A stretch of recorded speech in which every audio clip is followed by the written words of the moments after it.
Hello everybody, it's my pleasure to welcome you to another podcast, Gradski Podcast. Today we have a special guest that opened our season and our first episode, but he wasn't present at the time. But now we have a great pleasure to welcome one of the greatest martial art practitioners from Brazil, luta livre practitioner, one of the best managers in the world, Marcelo Brigadeiro. Welcome, brother. Thank you. It's a big pleasure being here with you.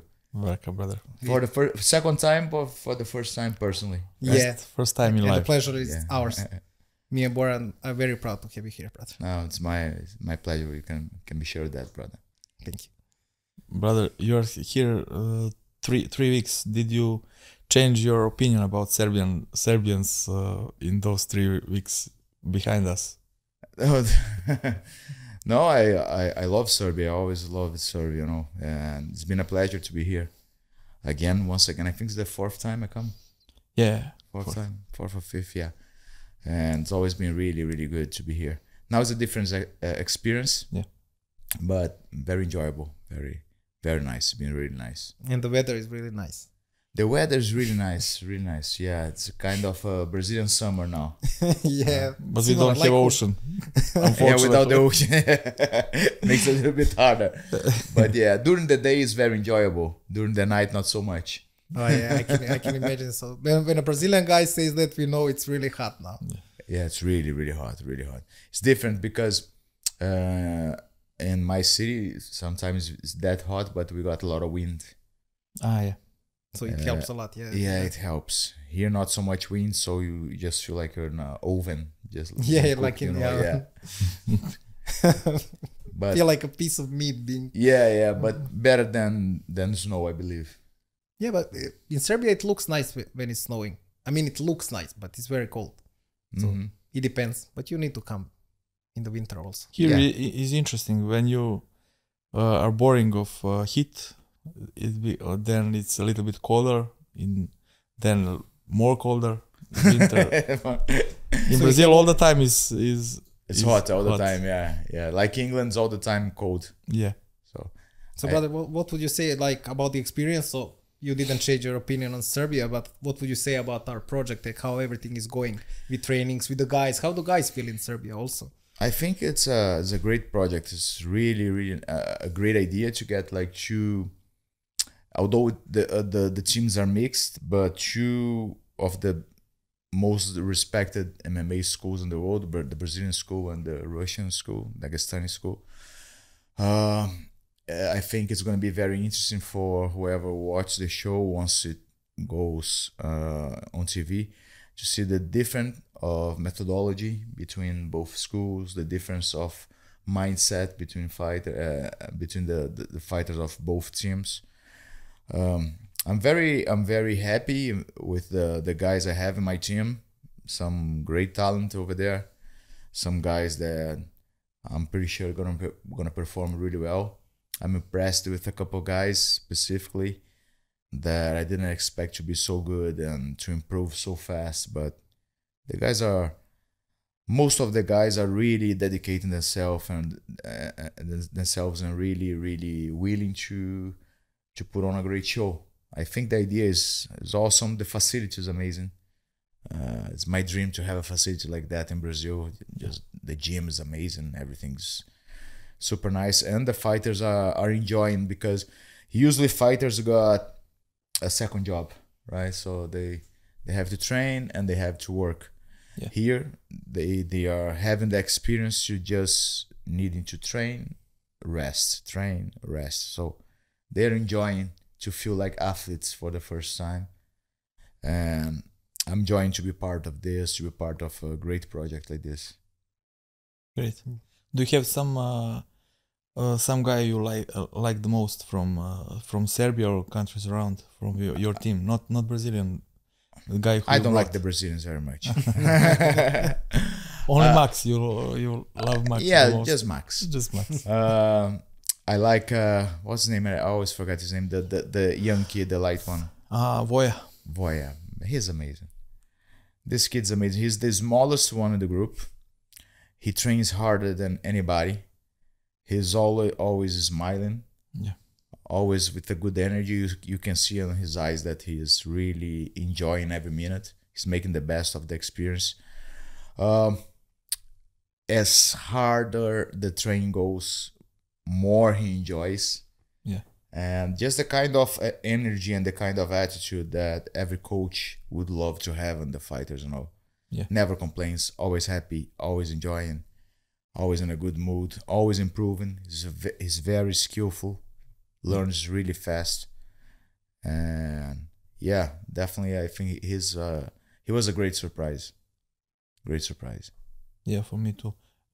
Very interesting about him that he don't have a coach at all. Really? Yeah. He's only fighter from that gym, but they don't have a really MMA coach. Yeah. Oh, that's awesome. He's I didn't know he that. loves the sport. And he's from Republic of Srpska. Republic Srpska. He's not from Serbia. Oh yeah. Yeah. Man, he is great. This kid, he got a bright future. Yeah. He got a bright future. But I hope he will lose because he fight with one of my guys. I'm kidding. The best he got guy. a bright. Another guy that I liked a lot, but he's out is Andrea. Andrea. Yeah. Oh, we don't have same Opinion. opinion. Yeah, I like him like a skill wise. I think he's talented. He's talented. He's brave guy as a fighter. Like in training, I like just like Vuk. Yeah, Same mentality. Like it doesn't care if it's me, if it's Lincoln or Gian. He just doesn't respect. He just goes over there, and yeah. I like this kind of attitude. So yeah, it's been really interesting to get to know the guys a little bit more and see how much talent we got over here. Yeah. It's great. But what do you think is the reason? I mean, the thing that we noticed, I mean, you have your fighters like Gian, Lincoln, Victor, and they listen to you and they always train hard. But you also manage to motivate them, even though they are in the gym every time in Brazil, every day they train together, but here they also give their max. They like push it forward 100%. How do you manage to do that? I understand with new guys, they are most probably impressed with everything you can show them. But with the guys that you train all the time, they are also like working, they are beginners, like. Because I think that they finally understood, and that's one of the things that I always make sure that I am completely honest with all the fighters and make them understand that MMA is a very, very tough and a very, very unfair sport. You don't have like many opportunities to make mistakes. Just like if you are a soccer player, you can have like 10, 20, 30 bad matches. And that's okay. Then after you can put yourself together and reinvent yourself and come back better. MMA, if you have 2 bad matches, your career is over. Yeah. So there's no time to waste. There's no room for bad decisions. And most of these guys, they come with the same kind of background, like not much knowledge in other areas, no familiar base. So I always tell them, listen, this is your chance. If you fail on this, you're probably gonna fail in life. So I'm gonna see you in another. I'm gonna be sad, but in 20 years time, I'm gonna be driving, or my son gonna be driving the car. I'm gonna see you in a really bad job, barely surviving. So at the end of the day, the salvation is very individual. So each one gotta go. You can try to help, but they gotta help themselves. And I think some of the kids, some realize really soon. Some of them need to have bad experience. But I think that I repeat this so much that the guys that are here now, Victor, Max, Lincoln, and Gian, my guys, they all understand that. I say, listen, it's either this or you're probably going to starve. You're going to let your kids down and you won't be able to support the family. So the more effort you put in this, higher your chances are. And MMA is just such a crazy sport that even if you do everything right, your chances to be successful are really low. Yeah, percentage wise when you look at it, yeah. So if you start doing wrong things, then 100% that you're gonna fail. And because it's so time demanding, you gotta train so much, you gotta leave everything else. So you stop your outside fighting life to do it.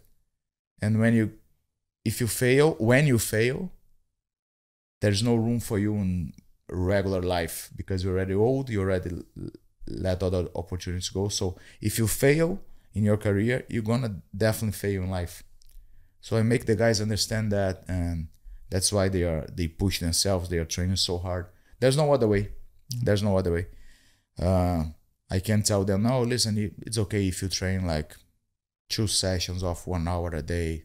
It's not enough. Not enough. You're gonna lose. You gotta give your best all the time. Yeah, all the time. And still like this, the chances of failing are very high. So the only thing you can do is try to increase your chances, and that's it.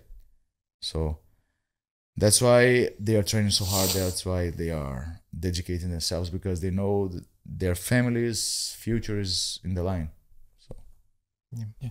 I think one of my best fighters motivated you to do some motivation speech in last Saturday, 7 days ago, Predrag Bogdanović. When he was late, he, as you saw, his talent, his abilities, but as you saw, he late on your, and he, by the way, he injured his teammate because he was completely fresh.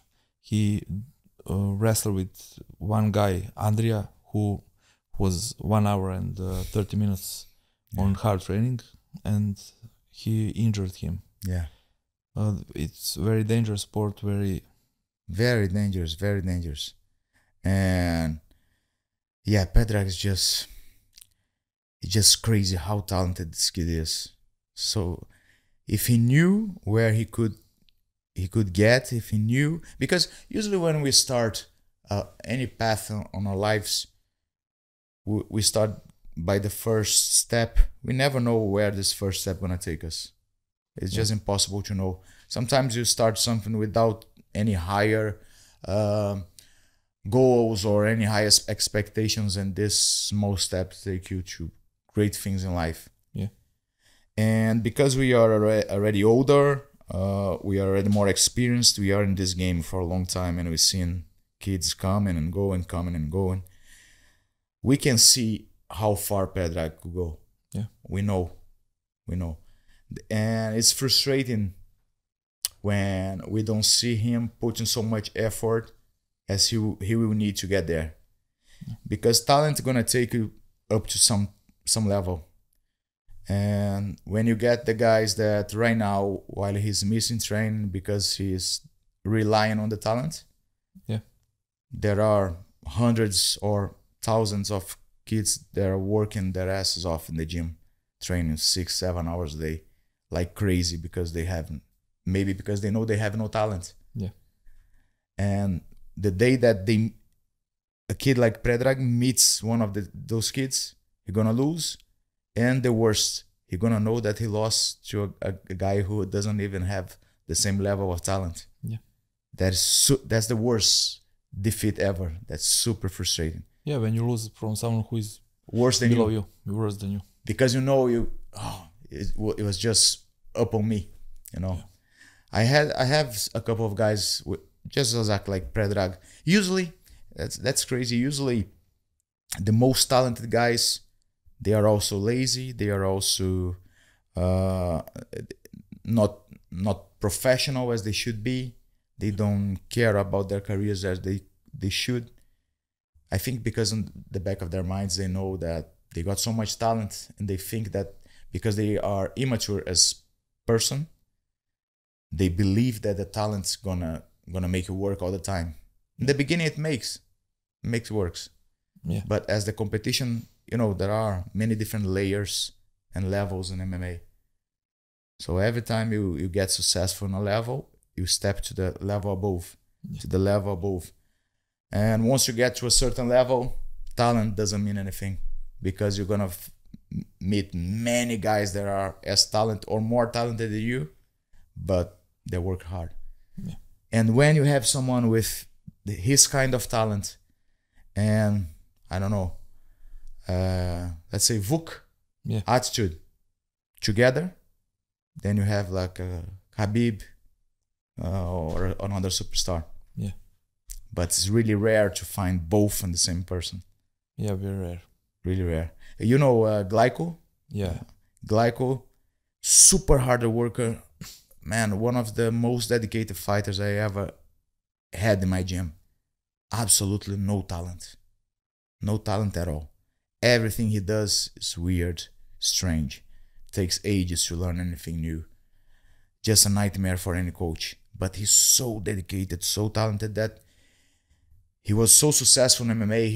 He went so far, much further than many great talents I had in the gym. Yeah. That now they are maybe making hamburgers in McDonald's or driving Ubers, or, you know. Yeah. And watching less talented guys by TV. Glyco was a top 4 Brazil winner. The Ultimate Fighter PFL. champion, UFC veteran, punk race champion, PFL semi-finalist. And, you know, he fought some great names. Yeah. He beat André Fialho, he beat Sadi Bussi, he beat Takashi Sato, he beat so many big names. And most of these guys that he beat were much more talented than him. Yeah. And he knew that. He always told me, I have no talent, so I gotta train twice as much as everybody else. So this kind of maturity, when meets with the kind of talent that Pedra got, you gotta champion unstoppable force that could give himself, his kids, the kids of his kids, a great life. Yeah. Right. So the discipline is more important, but he can learn it. Much more. Yeah, we need to force it in him. Yeah. In a way. Yeah, there are two ways to learn. In Brazil, we say you either learn by love or by pain, right? It's much better learning by love, but not many people learn by love. Yeah. When someone that really cares about you and loves you come and say, listen, you're doing it wrong. You got to do this way. Usually people learn by pain, but as I said, MMA is a different sport. Sometimes when you learn, it's already too late. Yeah. It's already too late. It's so, the dispute is so big in MMA that if you got 2 defeats in a row, you over there back in the line and there are maybe thousands of fighters in front of you again. And then it can mean another 5-6 year time until you get where you were before. Yeah. So nobody can bear this, you know. So the bills keep coming. You got a wife, you got a kid, and you got to work. And the fit is very expensive in MMA. And then that's why so many guys, they instead of learning, they just give up and throw a successful promise career in the bin because they say, listen, I just lost. Okay, I learned the lesson, but now to get where I was before, another 3-4 years, I can bear this. I got a kid, I got to work, I got, you know, and then that's it. So many talents go to the stay through the way. Yeah, just lack of discipline can make it all. Oh yeah, for sure. Discipline is the most important thing in any sport, especially MMA, because you don't have the possibility to make many mistakes. I always say that in BJJ, let's say, you can fight. I always use that example. You can fight for 10 years every single weekend, and in 10 years every single weekend you get submitted the first 10 seconds of every fight. Everybody gonna know you as the worst BJJ fighter of all times. But during these 10 years, you're gonna learn so many lessons that after 10 years, one day you go to the World Championship, your star brights, and you become champion. Your life is done. You're gonna have many seminars, you're gonna have many students in your gym, and that's it. You just gotta go right once in your life. MMA is the opposite. You can beat, like this guy, Anderson Silva. He spent so many years kicking everybody's ass, many times, many guys, all the best. When he lost 2, there were a lot of people saying that he was fake, that he was, Yeah. just MMA is just like this. It's ridiculous. Even though he made a mistake, I mean, the first fight he lost to Weidman, I mean, he was pulling jokes, I mean, putting his hands down, and the guy caught him. But he always did this. Yeah. But everything goes well until the day it doesn't go well anymore. He always did this with every single fight. It's not the point. The point is that he was probably the greatest fighter of all times. And even like this, when he lost 2 fights, people were already saying that he was not that good, questioning the level of his opponents, just like Aldo. Yeah. Aldo, the same thing. Aldo was just like one of the most dominant champions ever. And he got knocked out twice, and people saying, oh, maybe he was not that good at all. That good. Yeah. Come on. But that's MMA. It is what it is. Doesn't matter how unfair and how bad we think it is, it won't change. So we gotta adapt ourselves to the reality, and the only thing we can try to do is to increase our chances. That's about life, right? Most of the things we don't control. Yes. Like really, the 90% of the things that happens to us or more, we just don't control. The only thing we can do is try to raise our chances all the time. So, unfortunately, these kids, they learn sometimes most of the time when they learn is already too late. So I hope Predrag, he learns in time to become the star he can become, because he got everything. He's just an amazing fighter. He's ashamed now, and he don't train in your group. He gone in the Russian group because he's ashamed, because I had a little bit harder speech with him after, harder than you. You talk to everybody. I talk just with him or personally. But it's our duty. We gotta do that. We gotta be honest with the guys. If I don't care about him, I would tell him. Of course, I don't want to see him. There are guys that come in my gym. My gym, if you go over there are 30, sometimes 40 guys training. 20 of them I care. Yeah. The other 20, they are I just look through them. They're not even here, so I will not spend, because I know I always do this. I try to help everybody, but we got a certain amount of energy, each of us. You cannot keep spending your energy with people that don't appreciate that. Yeah. So you gotta direct your energy, point your energy where it's gonna make a difference. So I give somebody an advice once, twice, third time, I just don't give a shit. I just completely kill him inside of me. And hey, hello, how we doing? Okay, welcome to train, whatever, do whatever you want. And I just don't care. I care about the guys who listen to me. Yeah. Until he try to conquer my attention again, which is really rare, because usually guys like this, they don't take care of their own life. So but with the other 20, I got like the duty, the obligation to try to make them understand how not only career but how life is, because we're kind of like a role model for them. Yeah. So we gotta try to contribute to their lives too. So what you done, like the hard speech, he need that, Yeah. might make the difference or not, but at least in the future, when you see him making hamburgers at the McDonald's, you're gonna know that you done everything you could. Yeah. And you're gonna sleep well, at least, I do my best. Yeah, it is what it is. I did my best. Yeah, it is what it is. Everything we can do is do our best and expect that the guys do their best as well, because at the end of the day, when they close the gates, they are alone over there. We are outside, So we cannot jump in and just kick their opponent's ass for them. They gotta do that.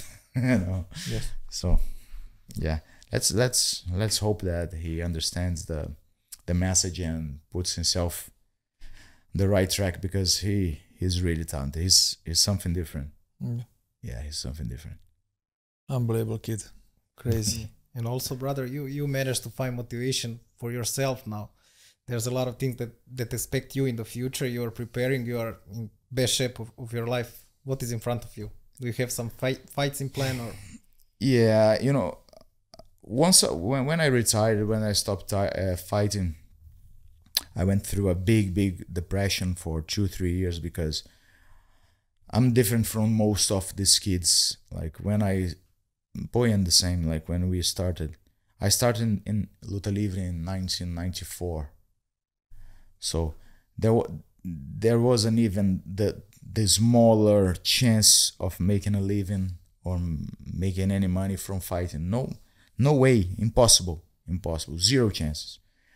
So people that started back then were because they really loved fighting.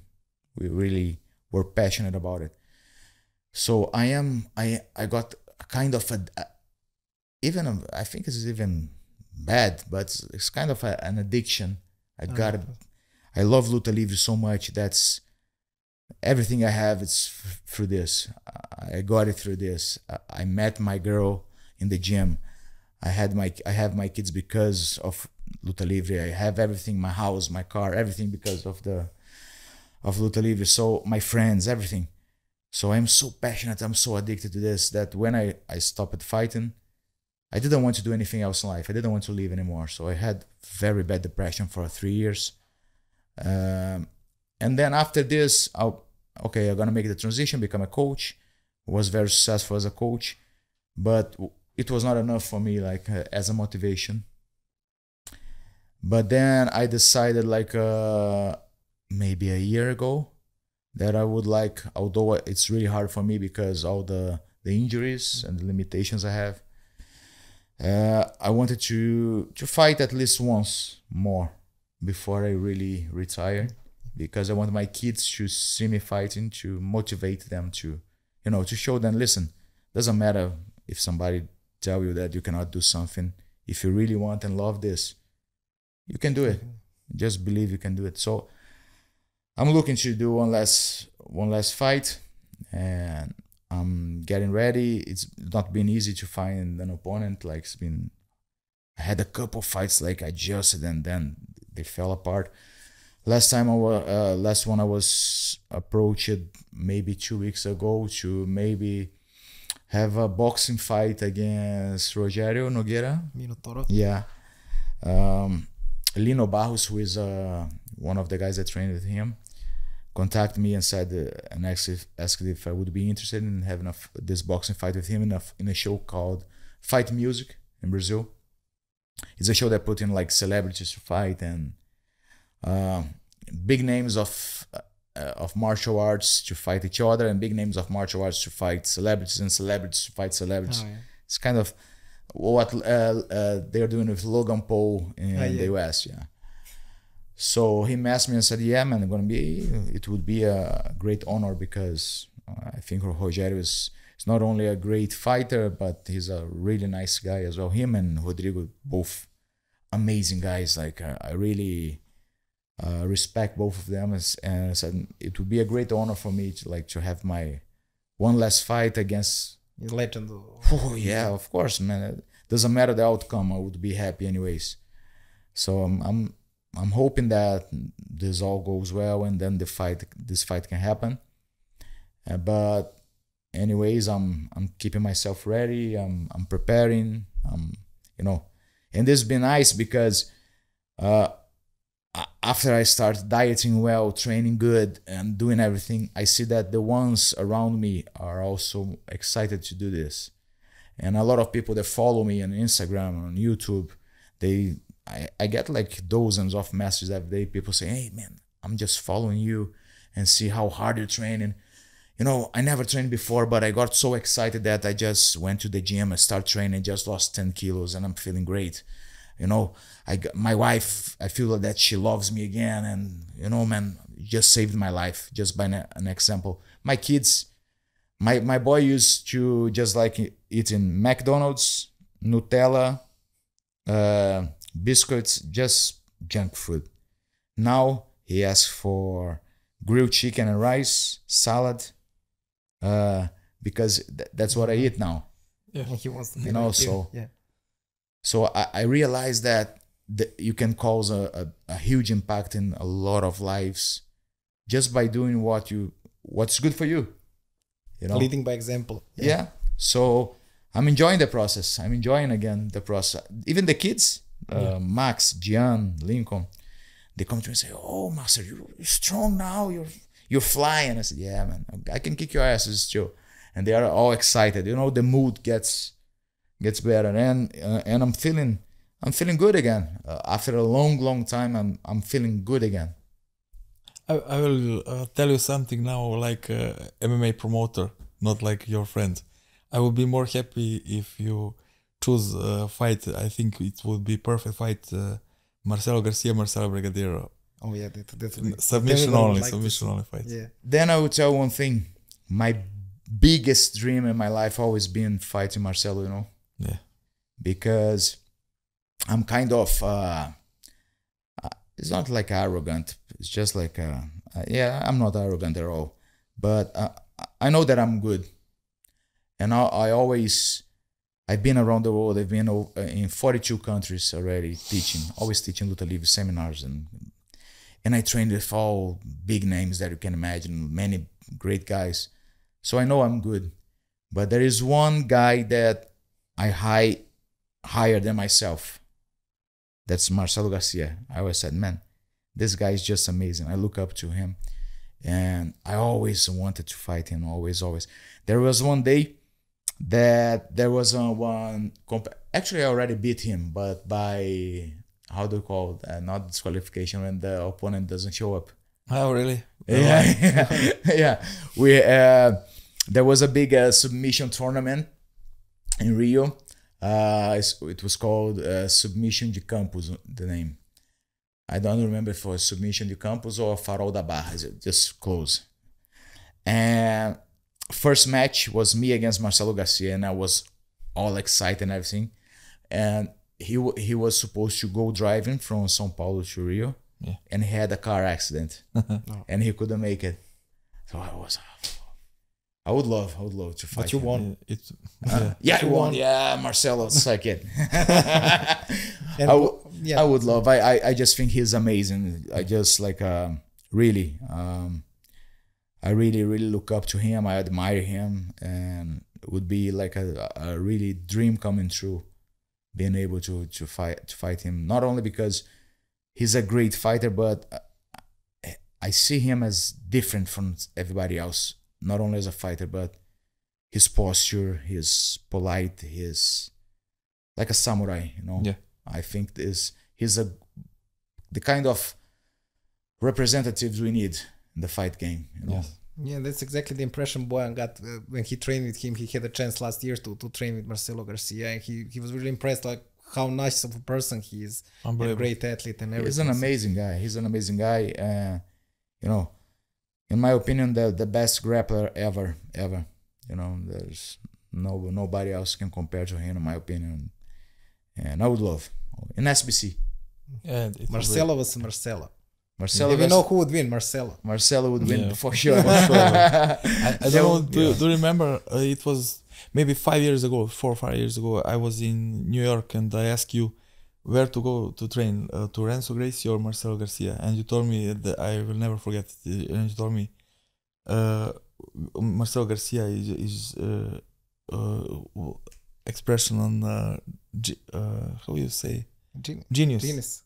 Go there.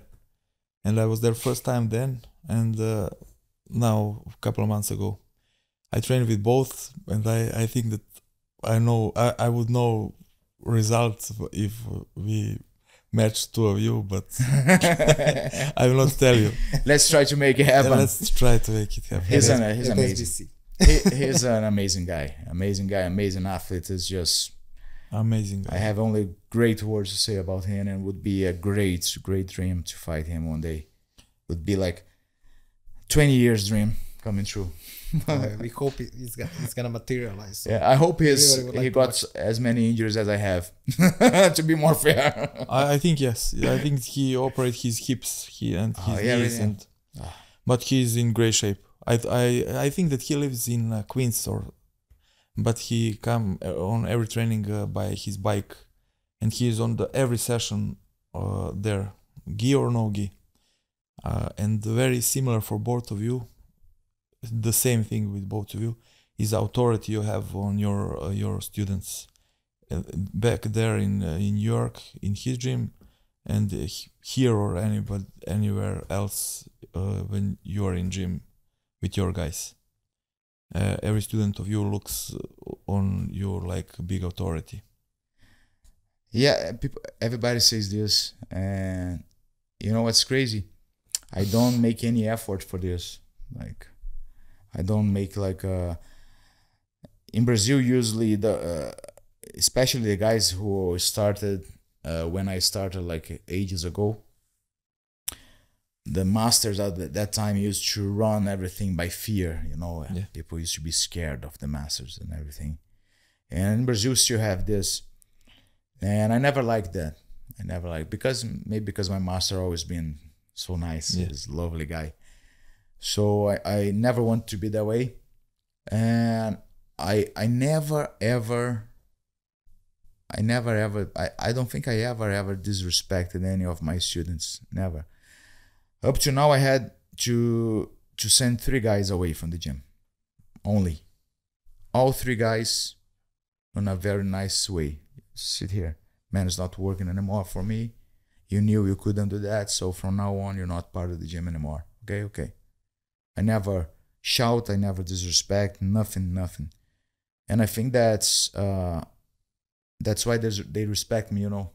Yeah. Because I respect them. And when you respect someone, they respect you back. And because they know how I care and how serious for me the mat is. The mat's like a holy place for me, you know. It's like when I step there, I don't know, it's just like a different world for me. It's like really, really just like a church. Yeah. You know? So yeah, I think this they feel it in their energy, I believe. But your master is Marcelo Cromado. Yeah. He looks, for me, when I first saw him, he looks scary. He's loud. Yeah, he's loud. He's loud. He looks scary. You are like much more friendly with. Yeah. Yeah, Cromado is very loud. And sometimes he comes with some hard words, you know. But his heart is huge. Yeah. It's huge heart.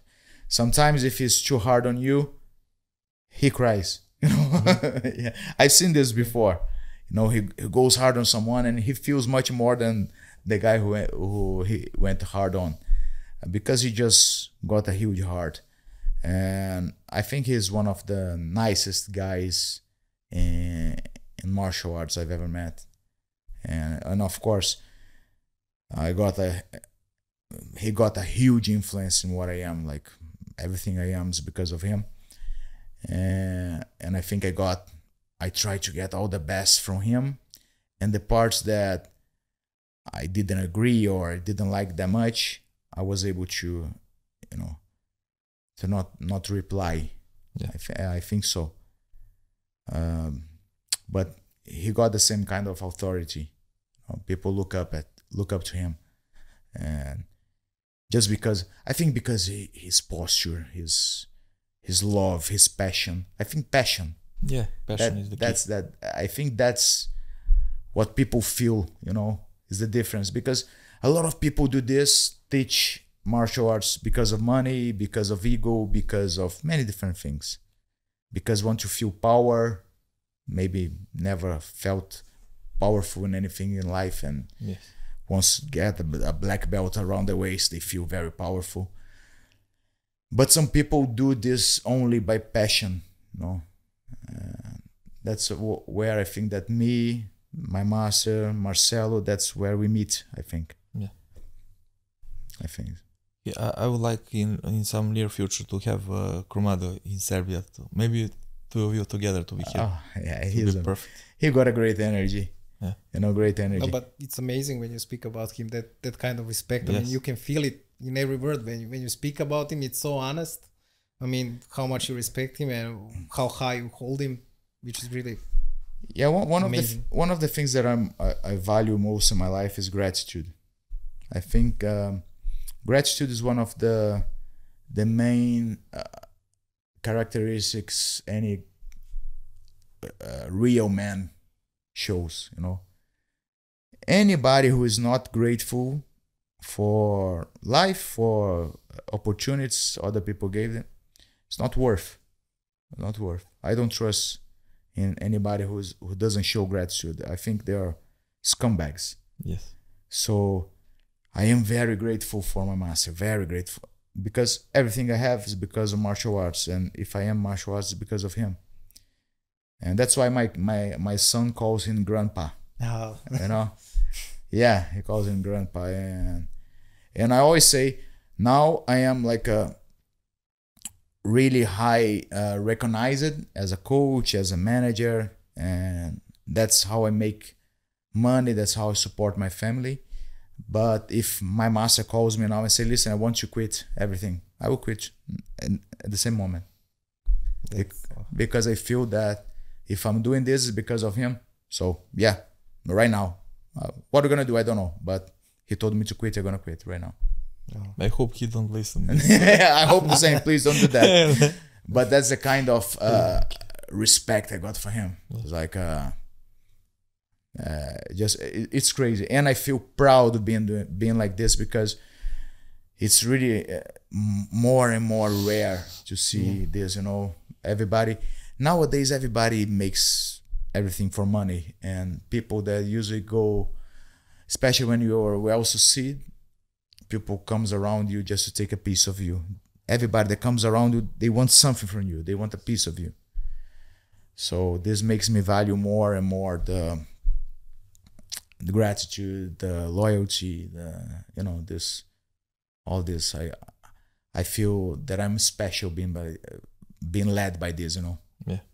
Yeah, especially in MMA, you have a lot of ungrateful people. Yeah, that's unfortunately. That's normal. That's not MMA.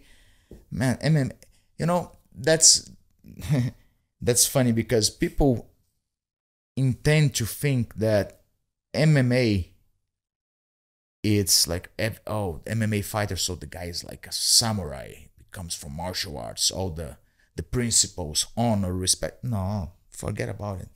No. Karate is a martial art. BJJ is a martial art. Luta Livre is a martial art. Judo is a martial art. You're gonna find easier to find honored guys on these places. MMA is a fucking brawl inside the cage. Yeah. Don't expect big morals from those guys. No, that unless someone like Demian Maia, who started in something, he was built into a martial art and dragged into MMA. It's different. But how many Marcelo Garcias you're gonna find in MMA? Psst. Yeah. Forget about it. There's no loyalty. There's no respect. There is no gratitude. Money runs everything. So when money is your god, you do anything. Maybe money is only reason because of that. Maybe it ruined everything. I think so. Everything that it sounds like crazy, because we all like money. We all love money somehow. And you gotta like money, otherwise you must do. Yeah, you must. It gives you comfort, it gives you stability, it gives your family a good life. But everything money touches gets destroyed. Yeah, it's crazy. You see a family, two brothers, they get along together the whole life. The father dies, there's a huge fortune to be split. First thing, they're gonna fight. Yeah. To see who gets more money. It's crazy how money destroys things. It's something that's maybe one of the biggest challenges in life, is to know the exact point until where you can go when you're looking for money, instead of going across this point and start like just destroying your life because of money. It's really hard to find that point. And I think I see, because as I said, when I started in the martial arts, there was no money involved at all. You would train maybe a whole year to go into a very tough competition, fights 5-6 times in the same day, and pay to participate, and at the end you would get a medal this big. Yeah. and you'd feel so fucking proud of the medal. You would train so hard 2-3 times a day. You would kill yourself to be there and get that small piece of metal. Nowadays, there's a lot of money over there. Yeah. The kids don't train not even close what you used to do. They are not even as proud as you used to be. Nothing, just crazy. It's crazy the attitude, how the attitude changes. Once you're fighting for, I don't know, to defend your flag, something that you believe, or when you're doing for money. Because when you're fighting for this, let's say, to defend your country, defend your flag, defend something you believe, there's no give up. You go to the death. Money, you can find in fighting, in McDonald's, Uber. No. Yeah, that's why it's hard. I mean, as of late, we see a lot of guys that just give up at the first obstacle. I mean, you have guys who had a lot of injuries, operations, and you are still training. You are still going for something. And now you have guys who got injured and they just, I don't want to do it. I don't need to do it, which is bad attitude. That's why they'll never be champions. Exactly. You need to love it. Yeah. My girl always asks me, because I train, man, I've been training so hard. I've been training just almost the same that I used to train when I was young. 3 sessions a day. I get the best guys that are in the mat. I want to train with them. So I go to strength conditioning. I stay next to the guy who everybody say who got the best condition. I try to keep the same pace, And my wife, she says, and then of course at the end of the day, I'm dead, full of ache, my whole body aching. I gotta take pills and everything. Can't sleep. And my wife say, why do you do this to yourself? You don't need to do this anymore. And I always say the same thing. I need to do that because I am this, If I stop doing this, I'm not myself anymore. I need this. I need this to feel alive. So by feeling alive, I can do everything else in my life. Yeah, it's part of your life. Yeah, if I don't do this, I'm dead. I'm just like a zombie, Yeah, I feel the same now when I have a lot of obligations. I train every day, but not even close. Like I don't have this kind of projects. But Nikola will say on English, on his perfect English, a rule from my gym. But it is rule now. We will take it online we have a rule like Boyan always told the guys. I mean, who managed to submit him, get the car, the Mercedes. Yeah, he will give it to him. And it is 4 years old. 4 years old rule. I mean, rule. They get a chance. Boyan say who submits him, get the car. Yeah, they want to kill me all the time. I still have my car. Well, I know you well. I don't think anybody will gonna get this car, But anyway, guys, you can try. Train hard. The closer. One more thing. I mean, Boyan gets nervous when he gets obligations and everything. But when he doesn't get a chance to train, he's the worst. Yeah. That's the most important thing for him. Same thing. My girl, sometimes she comes to me and says, "Listen, please go to the gym. Please, I can't bear you anymore. Just go to the gym." And then when I come back, she says, "Oh, now you're Marcelo again. Okay, thanks God." When I don't have time to train, I go home and I have a dog, a big dog. Saint Hubert dog. It's 55 kilos.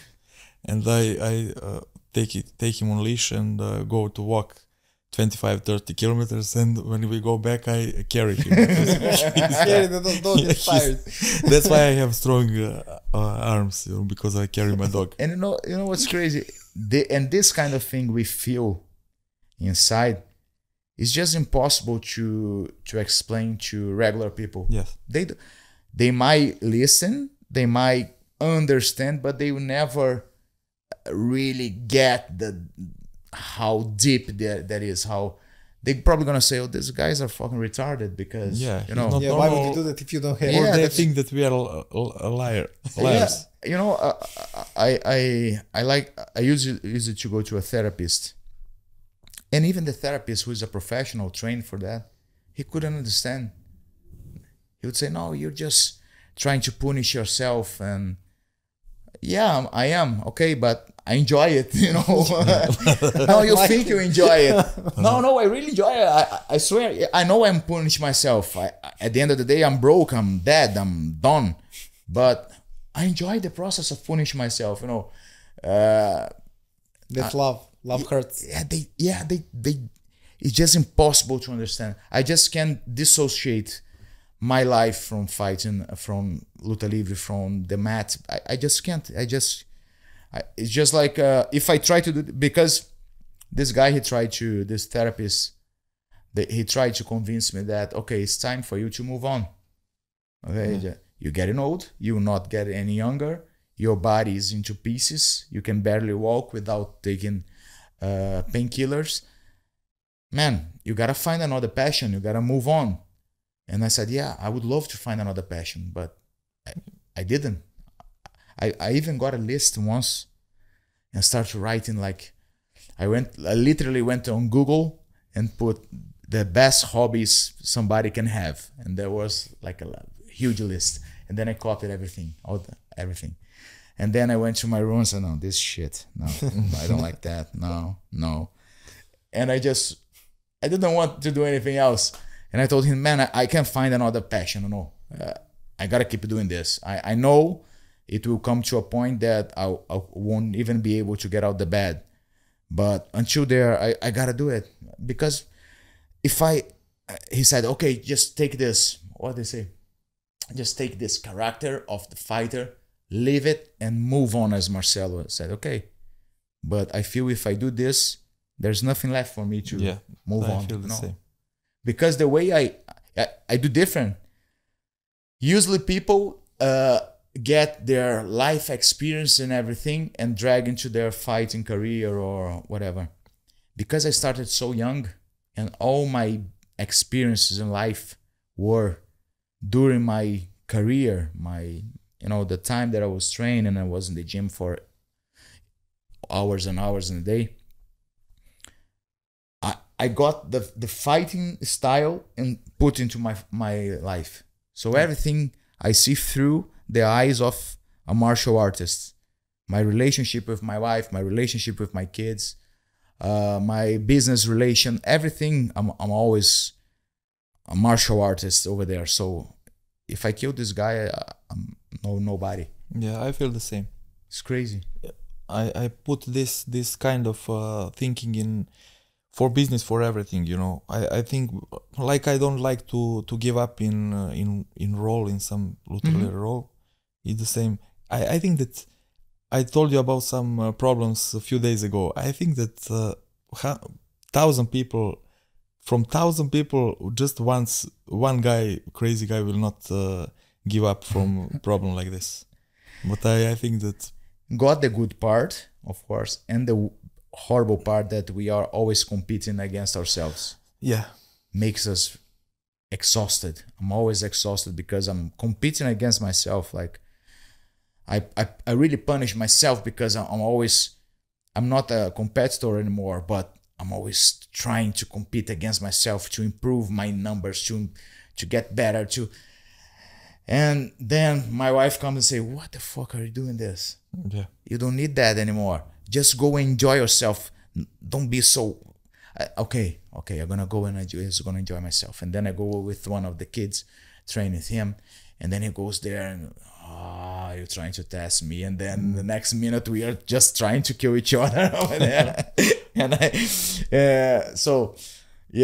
maybe I have to learn how to balance, so I can stay longer doing this. But it's hard to explain. It's impossible. It's very hard to explain. Impossible. I am some feeling like if I don't train, if I don't roll with guys, like that I am cheating myself. Exactly. You know what happened to me? Cromado used to hate me when I started because I was his only student, and for many times the weather was just like this, and he wanted to go to the gym. Wait for 10 minutes, nobody show up, so he could go to the beach. It's common for Brazilians. Common, very common. And I was there all the time. And imagine how shit it is. You want to go to the beach and Marcelo, okay. No, Okay. you teach in a class for one student who doesn't know anything, who is like 58 kilos, white belt, doesn't know shit. So it should be like the worst time of his week all the time, you know. And I was always there. And he used to hate me for that. He told me, man, I used to hate you. And it took me from the day I stepped in the gym for the first time on the 16th of November 1994. The first day I stepped in the Luta Livre class. It took me 2.5 years to miss the first class. 2.5 years. And I missed the first class because on the weekend I went to like you got your house on the lake. Yeah. I got one in the beach, like in the 100 kilometers away the city from Rio. And I went over there and I told my parents, listen, we gotta go back early Monday because I got training. No, okay. And we left early, but there was a huge accident and we were stuck in the traffic jam. And I missed the training. I felt so guilty that I started crying. I started crying in the car. And my mother said, why are you fucking crying? I said, because I missed training. Come on, you go tomorrow. Yeah. No, you don't understand. I missed training. I'm cheating on myself. I cried. And I went to the gym the other day. Cromado didn't give a shit. He didn't even notice that, you know. He went to the beach. Yeah, he was happy. And now I was feeling embarrassed. Yeah. I went to the gym like this, my head down, looking to the ground, because I was embarrassed by. In my deep inside, I felt that I let him down. I let myself down. I cheated. Like so much bad feeling. I couldn't sleep that night just because I missed one class. So yeah, definitely I'm mental. I know that. But no, people gonna see training. Fuck. I won't go to training. Never mind. So I don't understand. That's why I don't understand when a kid comes and I say, why didn't you come yesterday? I was tired. Yeah. What? It should to be. It's normal. You gotta to be tired. Yeah. Come on. You missed the train because you were tired. Fuck that. You know what we often say when the guy have a fight and they say like, oh, I'm injured, this hurts me. Then Boyan can say, anybody can say, like, there was no time when anything was healthy. When you speak about me, every time something hurts. I mean, you're all injured all the time. It's normal, you know. But drink. Everybody laughs to me because I'm like doctor in my gym. You know, when someone tell me, hey, I have some pains. Take diclofenac. I have more pains. Take 3 per day. You're still nice. You know what I say? When somebody says, "Oh, I got a bad injury in my wrist," I say, "Man, the only thing that gonna work for you is try to get a bigger injury. Yeah. Then you're gonna forget about this one. When you have a bigger pain, you forget this other one. Of course, on the long term, gonna be horrible for you. You're gonna be a cripple just like I am. But right now, that's you will what be you gotta happy. do. You'll be happy. Yeah, you'll be happy because, okay, a week to get better from the wrist, and then you come back in the next training, you hurt your elbow. Another 2 weeks, and then when you get like this in, let's say, a 5-year time, man, you miss 2 years of training. Yeah. So there's no time for this. If you want to be someone in anything, there's no time for this. Yeah. So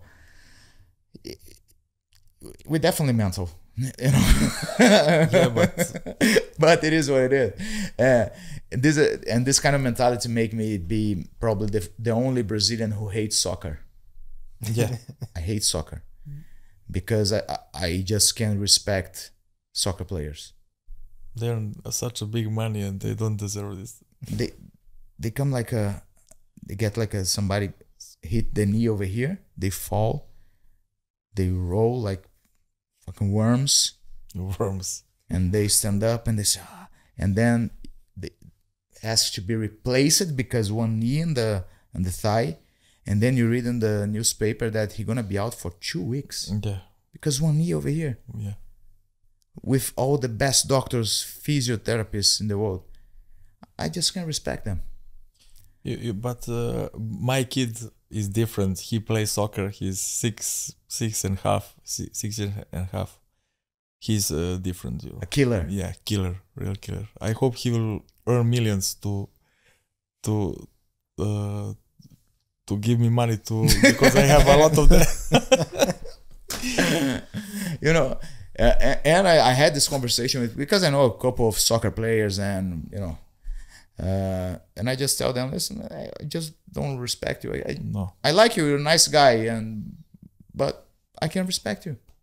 Somebody who stays out for 2 weeks because you got just nailed in your thigh, man, come on. You know, we're training, you get an elbow, you cut like 6 stitches here. What do we do? Just come on, let's go. Keep going. The referee wants to stop the fight. No, Come on, please, man. Let's keep going. Keep going. You pop your, you know, once I busted my knee in a seminar in Scotland. When I teach a seminar, that's how crazy I am. 60, 70 people in the seminars. And you know that at the end I always say, come on, whoever wants to roll with me, just stay there, and I'm going to roll with everybody. I roll with everybody. And of course, this day, there were many good guys, good level, many black belts, strong guys. And I said, from 70 guys, I said, okay, whoever wants to roll, just stay here. And whoever wants to leave, that's okay. The seminar's over. I thought that maybe 20 guys would stay. Everybody stay. 53. Fuck, 53 guys. And then I don't, okay, we're gonna do this. I always do this 3-minute rolls or submission. If I tap you out, and then another guy comes. Okay. After like 20-30 rolls, I was just super tired and dead, because it was on that stage that I was not training. I was just fat, and you know. Yeah. Then one guy, I touched his hand like this. He just came for a heel hook that strong.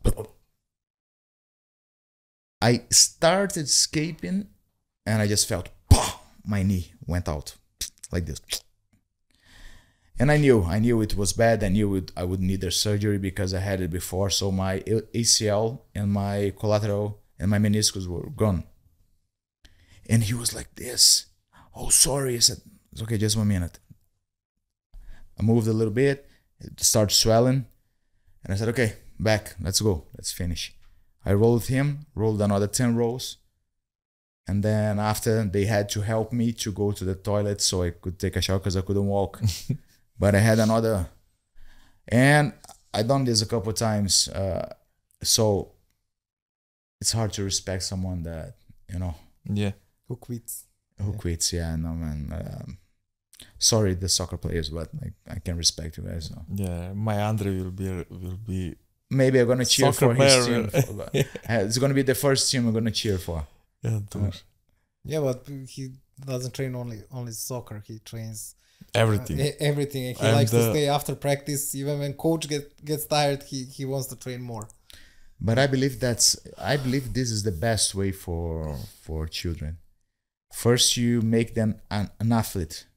Yeah. So you give them all kind of different experiences in sports. Soccer, basketball, fighting, everything.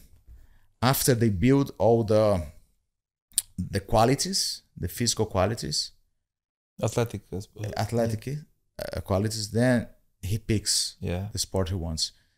But I think that I got no doubt that the best way to work with kids is like this. Yeah, let them go through all kind of sports, and also socializing. Going to exactly. Yeah, it's impossible to train MMA from 7 years old, 7, 8, 10. When you get 12, you can walk anymore. Or you will. Are you gonna boring? Yeah, it's boring for a kid.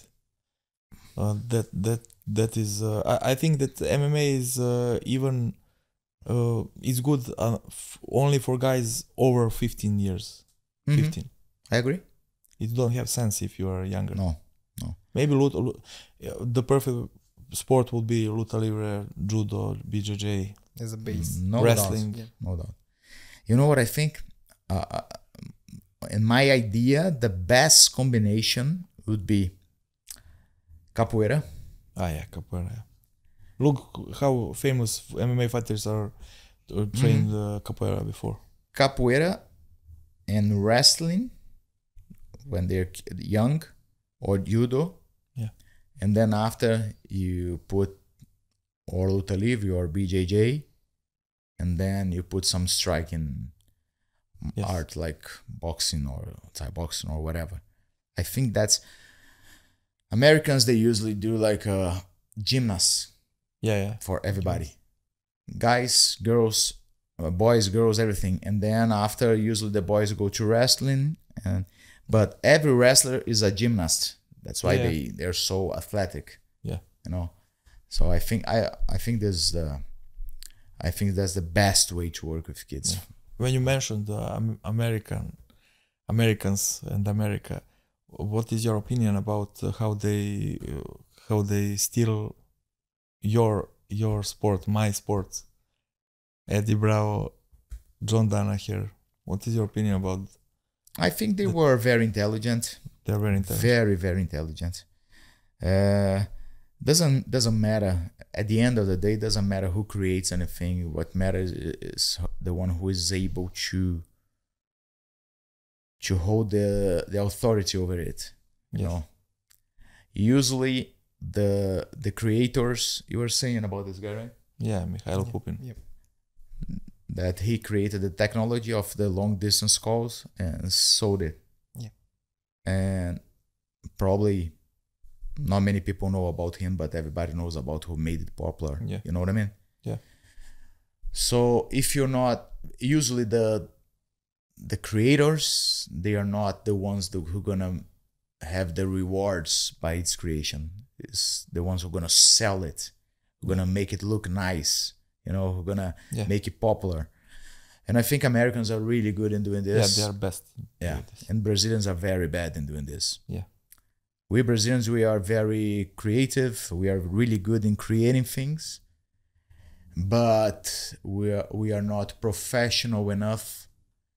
In a general way, of course, we're not professional enough to be able to put what we create in a nice package. Yes. And deliver. You know. I'm gonna give you an example. Luta livre. I do this for almost 30 years. And for almost 30 years, it's exactly the same thing. You're going to go into a luta livre gym. You're going to see guys shirtless, all kind of shorts, probably bleeding, sweating as pigs. And that's it. In the US, they started getting like hash guards with the color of your belt. Yeah. And everything is nice and organized. And, you know, they got method for everything. Yes. Commercially, that's what works. No? I always say that while Brazilians we were very concerned, worried, and focused to be the toughest guys in the world, the Americans were focused in getting what we had and make this financially interesting, you know. And they were really good doing this. So Eddie Bravo, Danaher, what these guys do is luta livre. Yeah, that is luta livre. But nobody will ever know about this. But I spoke with Eddie Bravo. He knows you. He knows Marcel Cromado. He knows every luta livre guy, you know. Of course, because you can see that Eddie Bravo, these guys, they study. Yes. You know, they are not it's just... It's a scientist for them.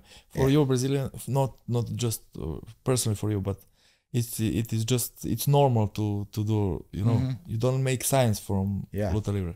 For them, you can see that how Eddie Bravo, how innovative he was with his approach. You can say that this guy stopped for a while and said, listen, what I can do from here. He studied his thing, you know. That's why he was successful. And of course, when you do this, you start studying all the influence. Yeah. All, you know. I do myself. I study the craziest things you can think of. There is one move my guys do. I was pressing this on the warm up this week over here. I'm gonna be on the show. Guys, don't miss the show. That I copied from the monks on Tibet. Yeah. It's the Tibet monks. One movement they make. I was watching. Because I used to do like once a week, I would spend 1 hour, 2 hours, usually Saturday, looking the most unorthodox martial arts ever.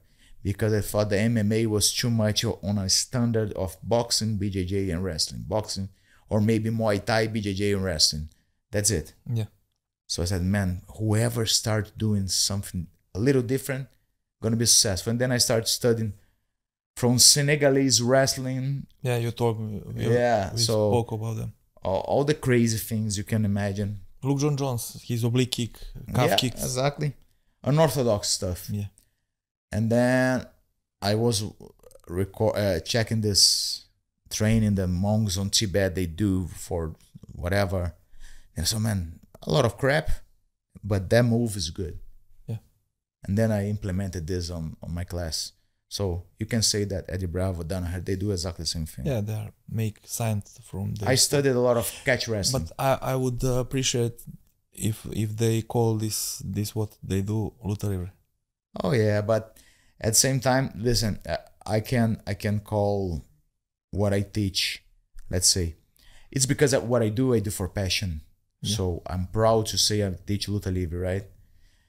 But I can teach exactly the same thing and give it the name of Brigadeiro something. Yeah. Brigadeiro grappling system. And this is going to seem unique.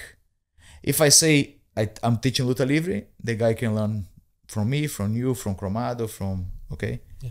If I say that I'm teaching exactly the same thing, but if I call it Brigadeiro grappling system, I am the only one that teach this. Yeah. So everybody gotta have to come to me. Financially gonna be much, much better. Yeah. Zulu is one of my best friends in Brazil. And he's a guy who got a lot of knowledge of life and of grappling too. And he always says, man, forget about this luta libre shit, man. Forget about it. You always put all your effort to say that what you teach is luta libre. Luta libre, forget this shit. Say you teach grappling, submission, or whatever. This is gonna break barriers. You're gonna make much more money on. But I still didn't got to the point. I just can't do it. Yeah. But that's what those guys do, and I don't blame them. No, I don't blame them. They don't have any emotional link like we do. Yeah. With the art. Yeah, Americans don't have almost no emotions. So their thing is money, and yeah, they contributed. They took the grappling to more people, to another level. Yeah. So they got their importance in the game for sure, absolutely. Yeah, for people who don't know, Zulu is a famous wrestler, national team. 14 years. 14 years. Member of national team. National team. I met him. I don't know. Did you know him at that time? I met him here in Serbia 15 years ago on some competition in Novom Sadu. I knew him already. Yeah. He was drunk in one club. Always. And one of my students called me, hey, Boyan, there is some guy with wrestling ears. Come here in what is the Bastion?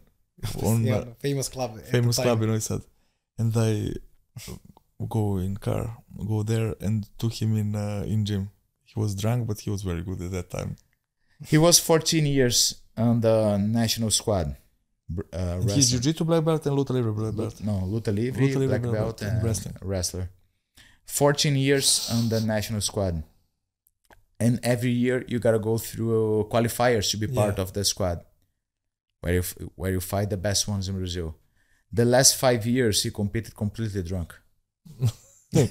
Really, in a way that the other fighters, the other guys who were competing against him, filed some petition, some official petition to the confederation saying that he was stepping to compete completely drunk, and this was very disrespectful and blah blah blah. But he still managed to beat everybody drunk. Drunk as a pig. Crazy. It's super tough. What do you think makes the difference? So you had a chance to train with a lot of athletes that made like world success worldwide. Darren Till, Talia Santos, everybody. What do you think makes the difference for them to reach that level? Because there is no big difference between Darren Till on training Glyco, Gian, maybe even they're better than him. Why they didn't make such a huge success? There are two things, actually three things. One is not up to them, is up to the market, right? So Darren Till, Tyler, and other guys that passed by my hands were made by me and were successful. They were the right kind of product that the market needed at the moment. At that time, yeah. So this is one of the So things. lucky. Not, I wouldn't say lucky. I would say that they were ready when the opportunity was there. Oh, okay. So this one is one of the reasons that's not up to them. There's another two reasons that are up to them. One is that very talented. And the second is that they are either really, really, really, really, really intelligent or really, really, really, really stupid. Yeah. That's To be a world champion, you gotta be kind of a genius or stupid as this door. yeah. You cannot be in the middle. In the middle, you fail. Is, super intelligent and And Tyler is super stupid. Yeah, but why? Because the guy who is a genius, yeah. Darren is a genius. Yeah, In he learned English, Portuguese for 3 months in Brazil, he was speaking Unbelievable. Portuguese. Portuguese is one of the most difficult languages in the world. 3 months he was speaking Portuguese. He's the kind of guy that he fights you, he reads you easily. Genius. Yeah. Anderson Silva, Yeah, genius. I wanted to like Anderson Silva mentality, fighting IQ. Genius. Let's say another one. Habib, Yeah. genius. Tyler, super stupid. Vanderlei, super stupid. You really think that he's stupid or Completely Yeah. stupid. But in a good way. yeah? In a good way. What I mean, he was great. Fighter. because when I say that the fighter is stupid, is not like in the depreciative way. yeah, Is in a way that he doesn't make the calls by himself. yeah. So he either gonna go on desperation mode and just gonna go to kill, like Vanderlei. yeah, Vanderlei is a murderer when he fights because he knows he cannot rely on anything else and he gotta make it happen. So that's why he was so successful. Yeah. Tyler, she was so dumb as a fighter, enough to be like a video game. yeah. She would do exactly as the cornerman say. Yeah. Kick, jab, right cross. Just like playing a video game. Yeah. The problem on the fighters that stay in between the very dumb and very intelligent is that they are not intelligent enough to play like a genius and they don't follow the instructions completely. They try to make their own mistakes, but because they are not such high level, they fail. Yeah. So in order to be a great champion, you either a genius or you either very dumb. Yeah. We didn't spoke about this team, but I a few days ago I speak about that on the same thing, or good thing is, or if you are totally stupid, or if you are Yeah. super Exactly smart. the same words. Same words. Really? Yeah. Yeah. But that's true. That's what the history shows us. The biggest champions were either very, very stupid or either very intelligent. There's no room for somebody who is in the middle. Yeah. The middle guys are the gatekeepers, are the top 15, top 10, you know. Irrelevant. Yeah, they're to okay. a certain degree. Yeah, but you know, it's crazy, right? Yeah, and the intelligent guys, everybody wants to see Falcon? them. They're popular. Yeah. Falcon was one of the dumbest guys I've ever met. He's dead. God rest his soul. You know. God rest his soul. Yeah. How successful he was. Yeah. Unbelievable. Because he was, and he was able to play both. In the beginning of his career, most part of his career, he was just like Vanderlei, just a killer, murderer. And after, he was just like Tyler, so good at following instructions. Was like I felt like with Tyler, with Falcon, with another couple of fighters, just like I'm playing a video game on the corner. Whatever you told to her, she... Exactly at the same moment. They don't even think. Right kick, boom. Left kick, boom. Double leg. Incredible. Unbelievable. Crazy story. So let's speak about the project. So what can we expect from this project to finish in a great manner? What can we expect from the project ad Astra Per Aspera? What can we expect from the fighters, and how many guys do you think we're gonna see in the UFC soon after this?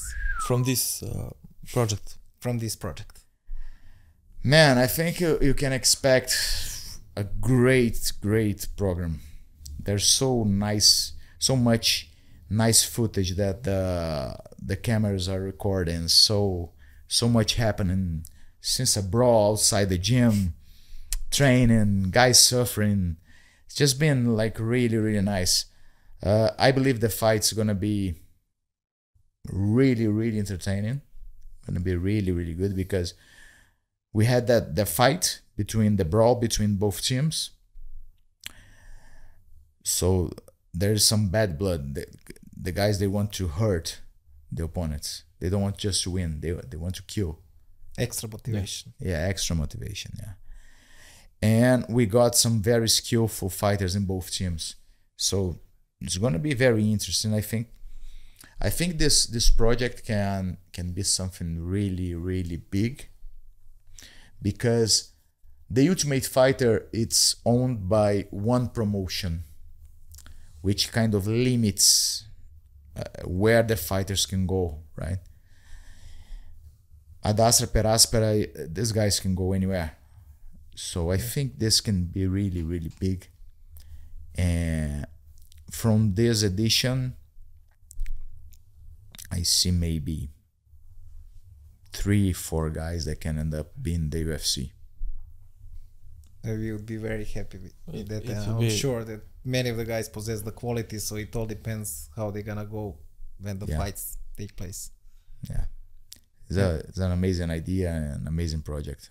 Yeah, I think and all the conditions that Bojan made possible for them. Like we brought famous actors to help us spread the story and help motivate the guys. So we bring UFC guys that fought in the UFC, best coaches.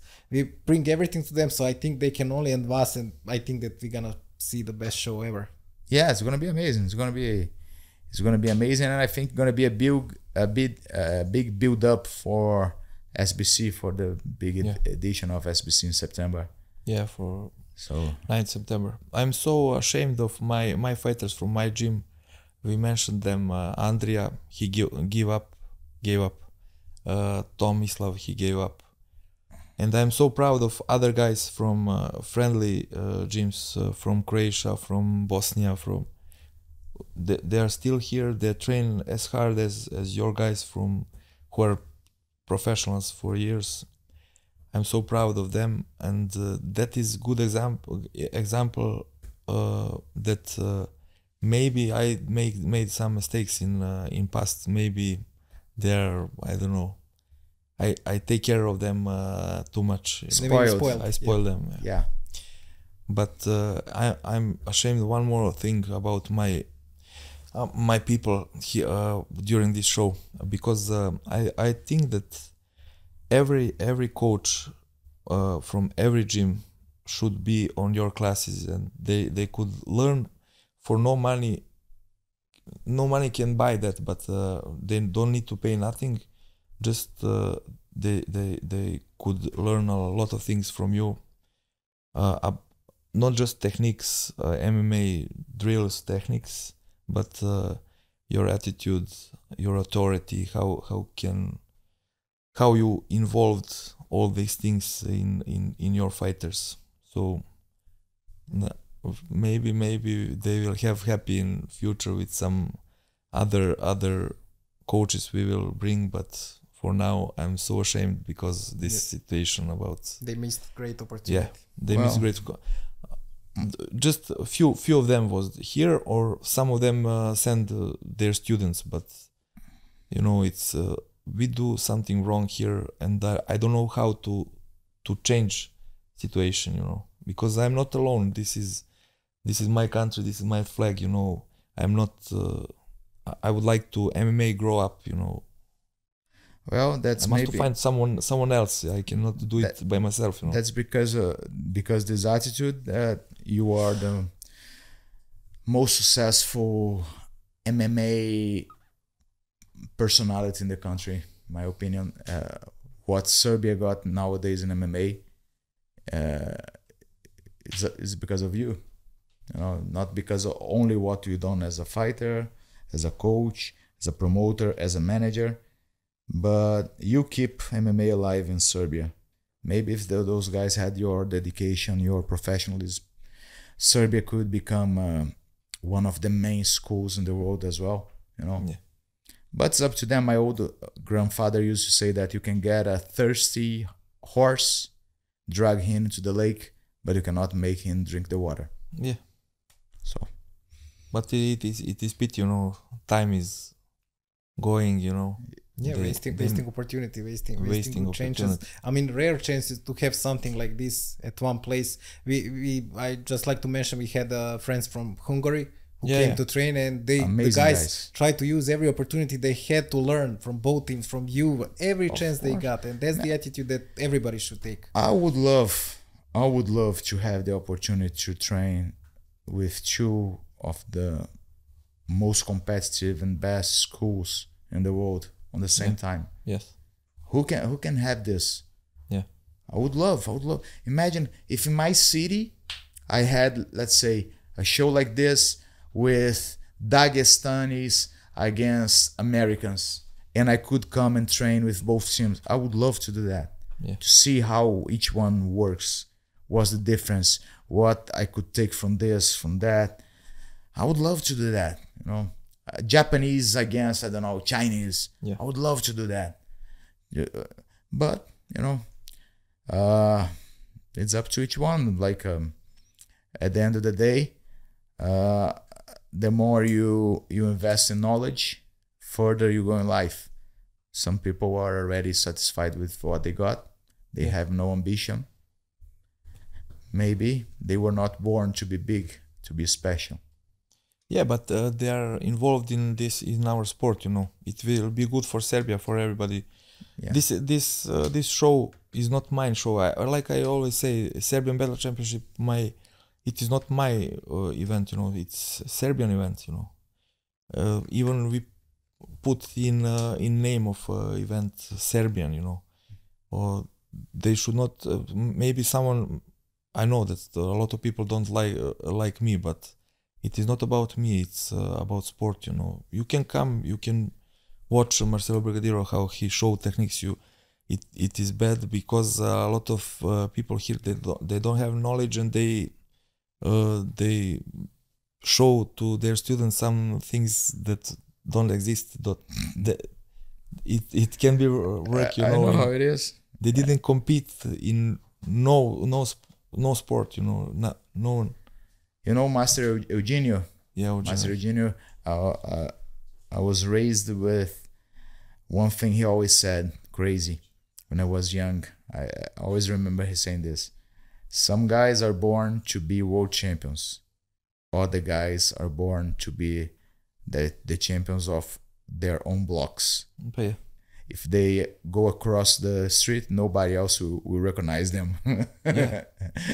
That's pretty much this. You see this kind of attitude. Whoever wants to gain the world, to be big, will try to make the most of every opportunity. Yeah. Some guys which ambition is just to be known on his own block. He will not look for knowledge. He will not embrace this kind of opportunities, but he can never go across the street. No, they are not. Nobody in their blocks, even in their blocks. You know, there is a lot of guys who send their students. It's okay. Some of coaches were in our gym during moving this, during filming this show, but others, I can't. Can't understand why they would miss the opportunity. But the only good thing is that we're gonna make this so good that they're gonna be everybody feel will sorry look it. for not being here. And everybody will watch it on TV. Watch it, and hopefully they will have, I mean, desire to next time to participate in it and learn more. And that's the only way we can bring MMA up, I think. For sure. So thank you, Marcelo, for being here. You helped us a lot, not only with this project, but with Serbian MMA. That's important to say. And it's a real pleasure to have you here, brother. It's my pleasure, brother. My pleasure. Thank you very much. Thank you, brother. You're the main guy who do for Serbian MMA, who do a lot of great things for our sport. Your 3 weeks here are unbelievable success for us to take you here to have time with you on your trainings. Thank you for everything. Thank you for bringing your best guys here. My pleasure, my brother. Yeah. You know I love you, so anytime you need me, you're gonna be here. Thank you, brother. Thank you, brother.